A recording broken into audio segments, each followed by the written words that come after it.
Assalamualaikum warahmatullahi wabarakatuh. Izin Ibu Vesa, saya Elvira Harni Ananda dari kelas SI 701.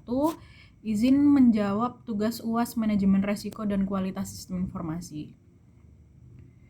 Jawaban saya dari soal nomor pertama adalah dua resiko utama dengan potensi dampak paling fatal dan alasan prioritas. Yang pertama dari aspek teknis sistem informasi, yaitu resiko keamanan cyber, khususnya serangan yang mengeksploitasi integrasi omnichannel. Dampak fatalnya adalah kita bisa kehilangan data pelanggan secara massal, misal nama, alamat, nomor HP, riwayat transaksi, detail pembayaran, dan ransomware yang mengunci sistem stok dan pos atau account takeover di aplikasi. Di retail, data pelanggan adalah aset paling sensitif. Satu breach besar bisa menyebabkan denda regulasi.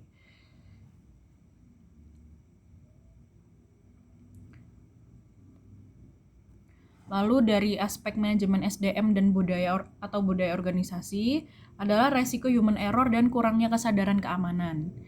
Karyawan toko, admin gudang, dan staf customer service yang sebelumnya bekerja konvensional tiba-tiba harus menggunakan sistem baru seperti cloud dashboard, app mobile, prediksi AI stok tanpa pelatihan memadai. Hal ini bisa menyebabkan karyawan bisa klik link phishing, penggunaan password yang lemah, lalu resistensi budaya juga bisa yang membuat mereka sengaja bypass prosedur keamanan karena mereka berpikir itu adalah hal yang ribet. Lalu kenapa saya berpikir kedua resiko ini adalah resiko yang prioritas dibanding resiko lainnya? Karena yang pertama, potensi dampak ekstensial. Breach keamanan bisa langsung menghancurkan kepercayaan pelanggan di angka 50-70%. Lalu reputasi brand jangka panjang dan bahkan kelangsungan bisnis. Seperti banyak yang terjadi, banyak retailer kecil menengah bangkrut atau ditutup setelah breach besar. Lalu yang kedua adalah probability tinggi karena keterbatasan anggaran. Dan yang ketiga, yang paling dahsyat di efek domino. Yang pertama dari breach, hilang trust, churn, revenue drop, cash flow negatif, dan sulit recovery, terutama untuk retail menengah yang marginnya tipis. Di soal kedua, strategi mitigasi konkret sebagai manajer proyek untuk menjaga kualitas ISO 25010 tanpa menghentikan pengembangan. ISO 25010 versi terkini mendefinisikan produk quality model dengan 8 karakteristik utama, yaitu functional stability, performance efficiency, compatibility, usability, reliability, security, maintainability, portability. Dan fokus utama yang terancam di sini adalah 3, yaitu usability, reliability, dan security. Strategi mitigasi fast go to market, tapi tetap quality tanpa stop development. Yang artinya adalah yang pertama kita bisa adopsi iteratif atau agile, bukan waterfall. Jadi setiap sprint atau bisa kita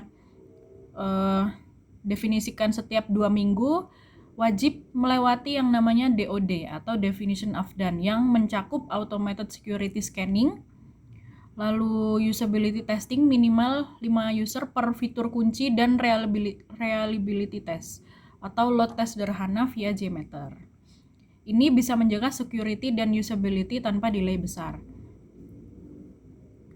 Yang kedua, prioritaskan minimum security baseline.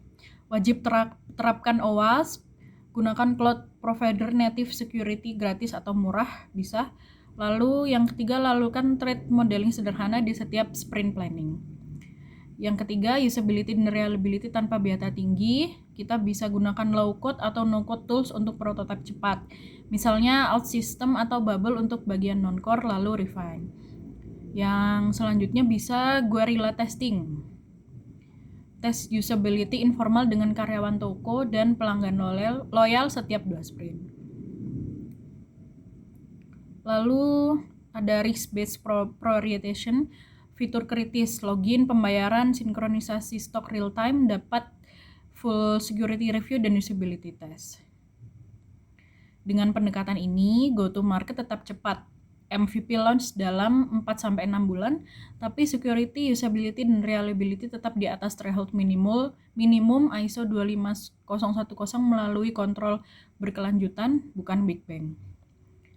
Di soal ketiga adalah dampak kegagalan manajemen risiko terhadap kerugian finansial dan degradasi customer trust jangka panjang atau risk appetite yang seharusnya. Dampak gandanya ini adalah ada di finansial dan trust. Yang pertama, finansial langsung, biaya breach, forensik, notifikasi pelanggan, kompensasi, denda undang-undang hingga miliaran rupiah, downturn omnichannel, hilang penjualan harian, lalu peningkatan premi asuransi siber, biaya recovery system. Retail menengah sering tidak punya buffer cash dan bisa jadi mengalami cash flow krisis. Yang kedua, degradasi customer trust jangka panjang, kepercayaan customer jangka panjang.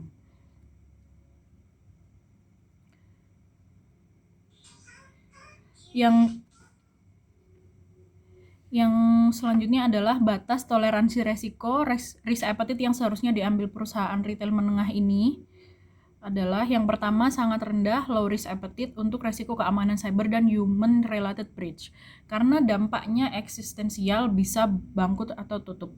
Perusahaan harus menetapkan zero tolerance terhadap celah kritis, misalnya data pelanggan tidak terenkripsi, API tanpa autentikasi.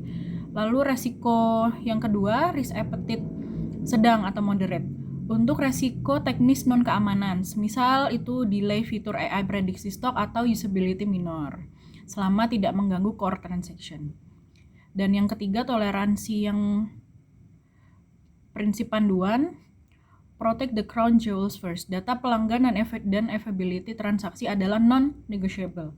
Risk appetite harus dituangkan dalam risk register dan disetujui board atau owner dengan KPI yang jelas, zero major breach di tahun pertama, kurang dari 5% churn karena insiden keamanan. Jadi kesimpulan yang bisa saya berikan, transformasi omnichannel sangat strategis, tapi tanpa manajemen risiko yang ketat pada cyber security dan SDM, perusahaan justru berisiko kehilangan segalanya yang telah dibangun selama bertahun-tahun. Prioritaskan secure by design dan people first sejak awal. Ini bukan biaya, tapi melainkan investasi kelangsungan bisnis.